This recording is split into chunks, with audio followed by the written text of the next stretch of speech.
Hi everyone, I'm Srinath Ravichandran. I'm one of the co-founders and the CEO of this company called AgniKul Cosmos.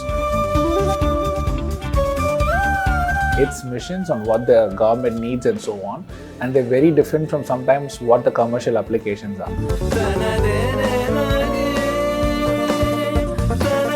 What we are bringing to the table is a rocket that actually addresses the needs of today's satellites.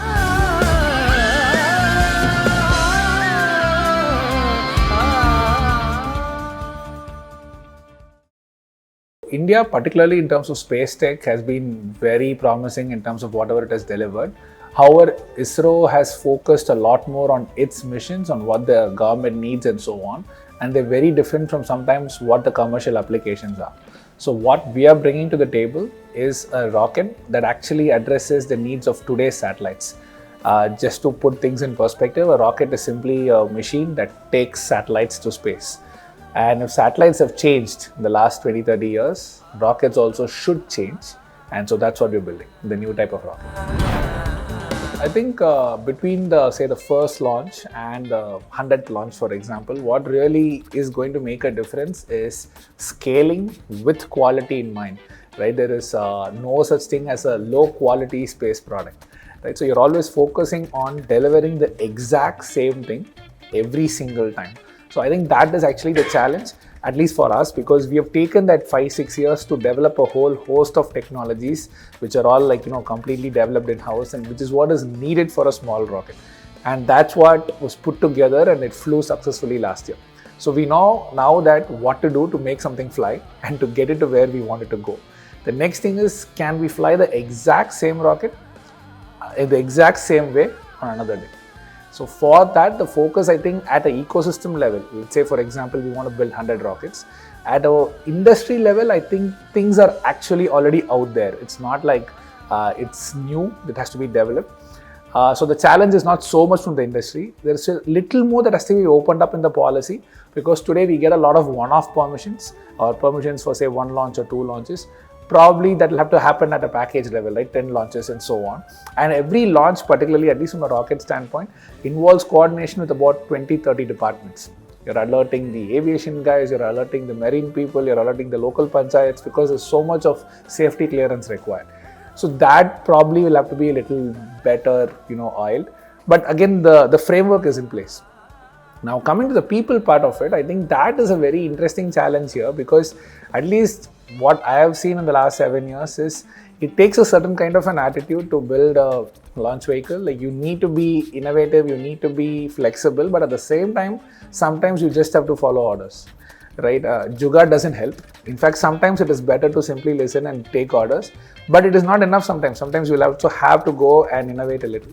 So we have this whole concept of autocratic implementation, even though the decision making is democratic. But that has been very difficult to implement, I think, both within the team and also outside, because we are all innovators. as a country, we are all innovating everywhere, right? There's a bit of jugaad in everything we do. That sometimes is a problem for rockets, because the tolerances are so tight everywhere. So I think from a people standpoint, getting that culture of quality in people is hard, because no matter how much of policies and systems you put, we commonly say one thing here, right? You cannot put systems in place for common sense. So that, and along with that, you have to embed this fact of actually following orders as well. So sometimes you're asking people to use common sense, sometimes you're asking people to follow orders, don't think. So that blend is actually very hard to do. The only way to actually get that done is through getting that culture in people. We do have the processes in place. We're building our own ERP tools. Everything is, we're trying to put processes in place to track everything. We have a whole bunch of, retired ISRO people from the quality side. But that is actually what is the secret between the first launch and the 100th. Actually, the reason why we had to 3D print the rocket engine was to get the unit economics of a small rocket engine to be the same as that of a big rocket engine. So one thing that happens whenever you shrink any big machine, it could be a car, it could be a bike, it could be anything, a plane. If you take a big machine that works and you try to shrink it, immediately your unit economics blow up. because you're having a lot more overheads, you're having a lot more inefficiency, you're having a lot more wastage. So then it's going to become a pricey thing, right? It's going to be a fancy thing that no one will want to use. So we didn't want to be building rockets that are, yeah, okay, it'll fly, but no one will want to use it. So we had to get the cost down. But to get the cost down, you can't fight economies of scale. That's a well-established framework. It's almost like a law, right? Economies of scale. So the only way to get around that is to actually figure out what technology works at a smaller scale. And so that's where 3D printing came in, right? So 3D printing allows us to iterate first in the prototyping phase. It allows us to iterate on hardware at the speed of software. Literally, like in a few days, you can get an actual working component, even a component as complex as an engine.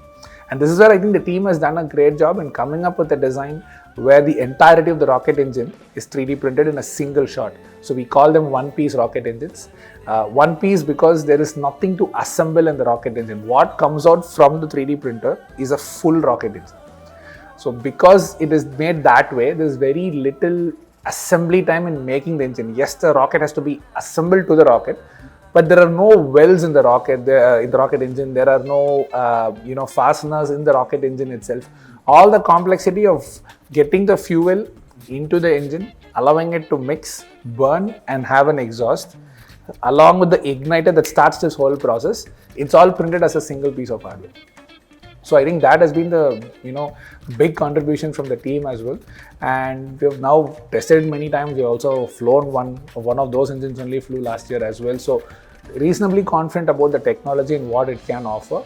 But it came into picture because this is the only way in which pricing would work.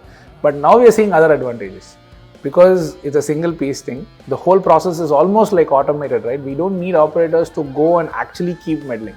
We need people only to monitor. Second, because the machine is doing most of the work, if you manage the machine right, the repeatability is very high, which again goes back to the point of 1 to 100 rockets can be the exact same thing. The more you automate, the better, right? And the third part of it is generally, if in case we want to iterate, we are already at the mature phase, so I don't think we'll be iterating too much, but there is always this small tweak here and there to get that extra 0.5% of efficiency, right? If you want to do that, it's not a whole change completely, my entire manufacturing line changes. It's just 1 or 2 people sitting and making sure a small set of things are changed and processes are changed, and that can be done. So it started off with cost and pricing, but it ended up becoming a whole host of advantages from that. It has been a very interesting journey from 2017, right? Because at that time when we started AgniKul, there's no policy as such to even allow for a private rocket to be launched from India, right? So at that time it was more of, okay, IIT Madras is building a rocket with the help of a startup called AgniKul, and it is taking ISRO's help to get some things done. That is how the framework was for the first 3-4 years. But then things changed and we got this complete new announcement about a new body being created to allow for private missions in India. And the policy actually, the way it is today, is actually quite comprehensive. In fact, I think if you have the right kind of money and resources and people, you can build a SpaceX in India today.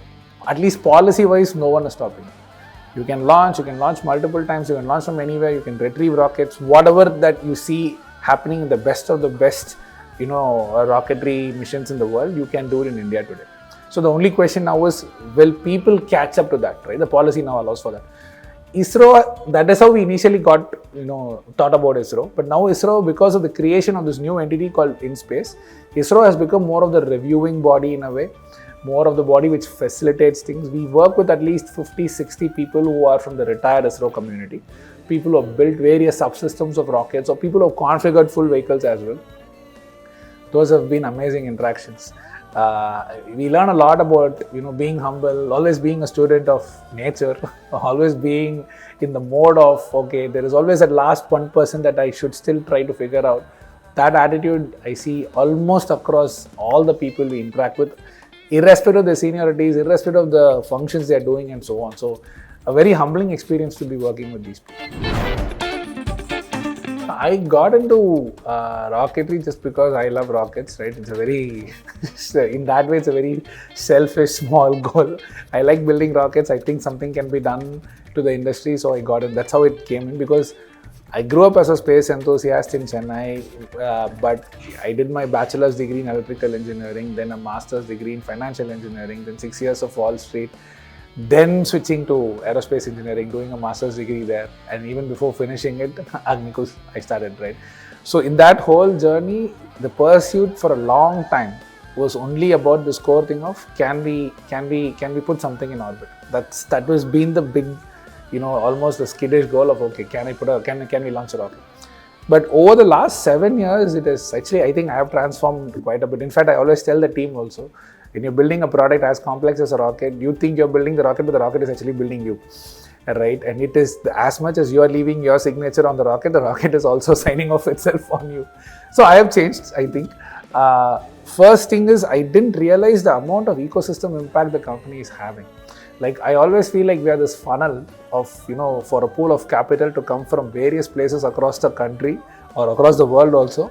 And it is just actually going into people who are building engineering, vendors who are building engineering hardware. It's almost like we are becoming a source of pumping money into people who are doing engineering, which is a great way to actually develop the local community, or probably even not local, at least at a state level, definitely at a national level, just enhancing more engineering here, right? Like when I wanted to start AgniKul or wanted to work in building rockets, the first thing was not to be an entrepreneur.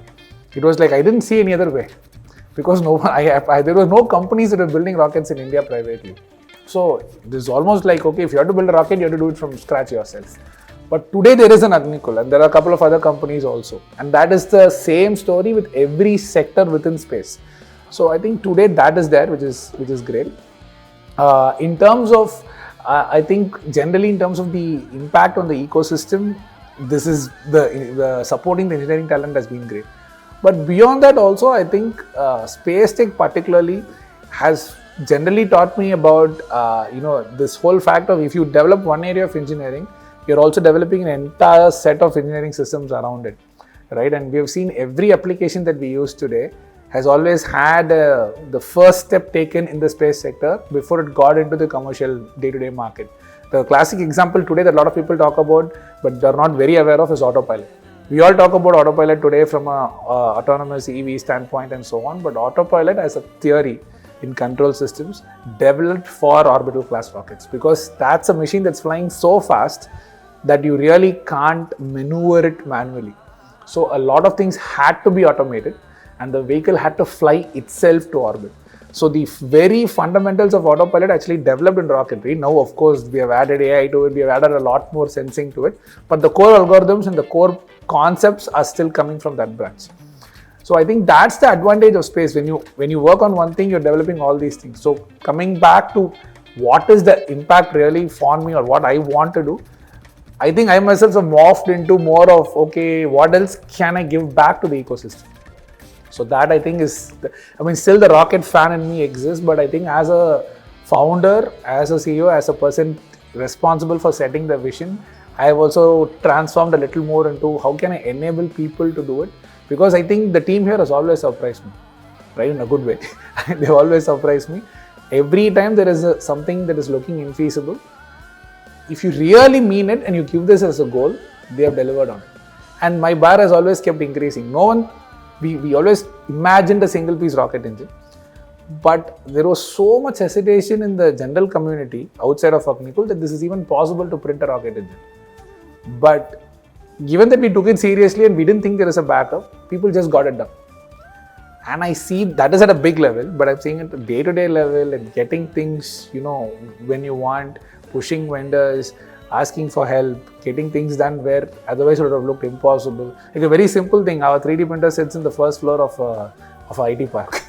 That is not normal, right? But to get that there, even to get it inside, everything that I thought initially is like possibly a hard thing to do, if you really mean it and give it as a goal and you're behind it, people are able to get it done, which is like a big learning for me from a people's standpoint. It was completely unexpected, right? As I told you, it was for us really about getting access to space, and suddenly there is a national angle that's also now coming along with it, which feels great. It is also definitely a big responsibility, right? Because I think there'll be a lot of second order effects from AgniKul's success. Right now, when we get to the 10th launch, I think there'll be a lot more people who will be encouraged to do all of these ambitious engineering projects from scratch in India.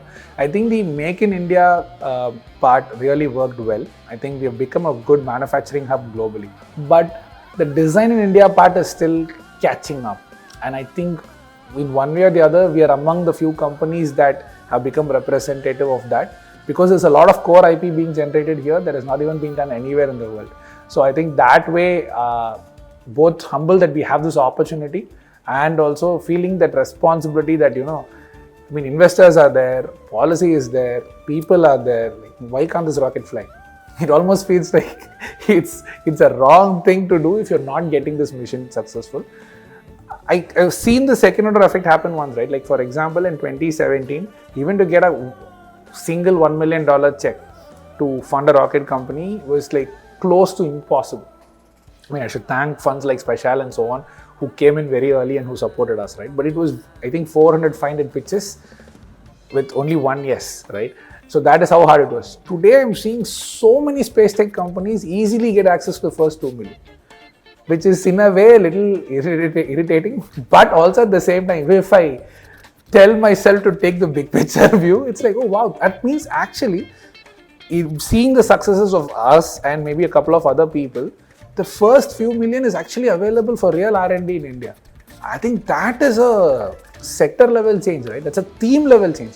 You've got a new concept that people can create original IP in engineering in India, which I think was not an accepted norm outside engineering community. We've always had engineers who believed a lot can be done, but that was not the accepted norm. I think today that has started to change. So that somehow has become a responsibility as well. So hoping to deliver on that also.